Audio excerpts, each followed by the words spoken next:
અને દાસી મહામાત્ય શ્રીમાન વસ્તુપાલ અને તેજપાલની બાંધવ બેલડીએ પોતાના ધર્મપત્ની શ્રીમતી લલિતા દેવી તથા શ્રીમતી અનુપમા દેવીને સાથે લઈને ગિરનાર તીર્થની યાત્રાએ પ્રસ્થાન કર્યું. સાથે બીજા 7 લાખ માનવોના સંઘે પણ મંત્રીશ્રીઓ સાથે ગિરનાર તીર્થની યાત્રાએ પ્રસ્થાન કર્યું. થોડો સમય બાદ સકલ શ્રી સંઘ આબાલ બ્રહ્મચારી દેવાદિદેવ શ્રી નેમનાથ પ્રભુના ચરણારવિંદમાં પહોંચી ગયો. પ્રવેશને દિવસે મહાદેવી અનુપમાના શરીર પર કુલ 32 લાખ સોના મોહરના દાગીના શોભી રહ્યા હતા.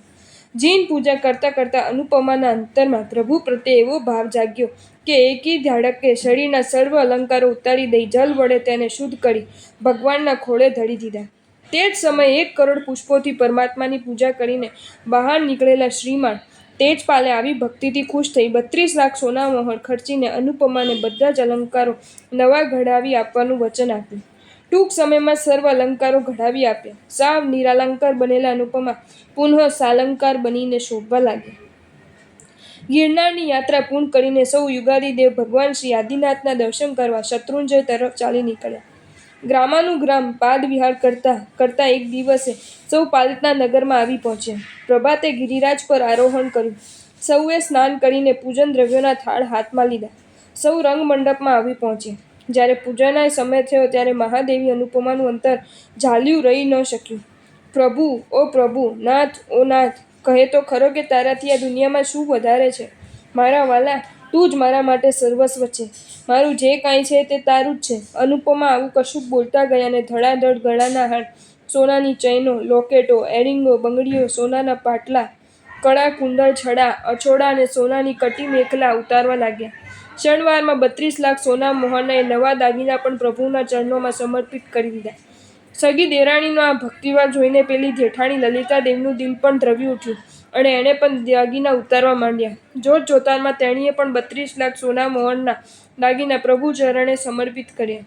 દેરાણી જેઠાણીએ કરેલી આ આભૂષણ પૂજાને જોઈ રહેલી પેલી ઘરની દાસી, નામ જેનું શોભના. આ શોભનાનું શરીર પણ 1 લાખ સોના મોહરના દાગીનાથી શોભી રહ્યું હતું. પ્રભુ ભક્તિની રમઝટ જોઈને તેનું પણ અંતર પીગળી ઉઠ્યું અને બોલી ઉઠી રહી, શેઠાણીઓ, તમને ઘરેણાંની નથી પડી તો મારે પણ આ ઘરેણાં નથી ખપતા. ખોળો ભરીને ઘરેણાં તેણે પ્રભુ ચરણે સમર્પિત કર્યા. મંદિરના એક ખૂણે ઊભા રહીને આ ભક્તિ જોઈ રહેલા પેલા દાયદેવ શ્રાવક જેવા દેવગિરીથી યાત્રાએ આવ્યા છે. અલંકાર પૂજાની આ હરીફાઈ જોઈને તેમનાથી પણ રહેવાય નહીં અને તેમણે પણ હીરા, મોતી, માણેક, પરવાળા અને સોનાના ફૂલો જે કંઈ પાસે હતું તેના વડે પ્રભુની આંગી રચી અને પછી 9 લાખ ચંપાના ફૂલોથી પ્રભુની પુષ્પ પૂજા કરી. વાહ અનુપમા, વાહ, શાબાશ, ધન્ય છે તને. તું ઘરેણાં ઉતારી પણ શકે અને બીજાના ઉતરાવી પણ શકે. વાહ લલિતા દેવી, વાહ. દેરાણીના પગલે ચાલીને તમે પણ કમાલ કરી નાખી. ઓ દાસી શોભના, તારા દિલને પણ નમસ્કાર છે. તારું આ સમર્પણ સદા સ્મરણમાં રહેશે. આ મહામાત્ય વસ્તુપાલ અને તેજપાલ, તમને પણ ધન્ય છે હો. પ્રિયતમાઓ લાખોના ઘરેણાં ન્યોચાવટ કરે તોય તમે તેમને ધડધાવો નહીં, છણકો કરો નહીં, માં મચોકડો નહીં અને ઉલટા આનંદ પામો. પ્રભુ હૈયે ન વસ્યા હોય તો આવી ઉદારતા તમારા હૈયે આવે પણ ક્યાંથી? વંદન અને નમન છે તમારા સૌને, એ ભક્તિભર્યા હૃદયોને અને દિલાવર દિલોને. અનુપમા, લલિતા અને શોભનાએ જેટલી કિંમતના અલંકારો ભગવાનને ચડાવી દીધા તેથી સવાઈ કિંમતના ઘરેણાં વસ્તુપાલ મંત્રીએ સૌને પુનઃ ઘડાવી આપ્યા. જો તમને આ વિડીયો ગમ્યો હોય તો આ વિડીયોને લાઇક કરો અને શેર કરો અને આવા જ નવા વિડીયો જોવા માટે જૈન ફેક્ટ્સ એન્ડ સ્ટોરીઝની ચેનલને સબસ્ક્રાઈબ કરો. ધન્યવાદ.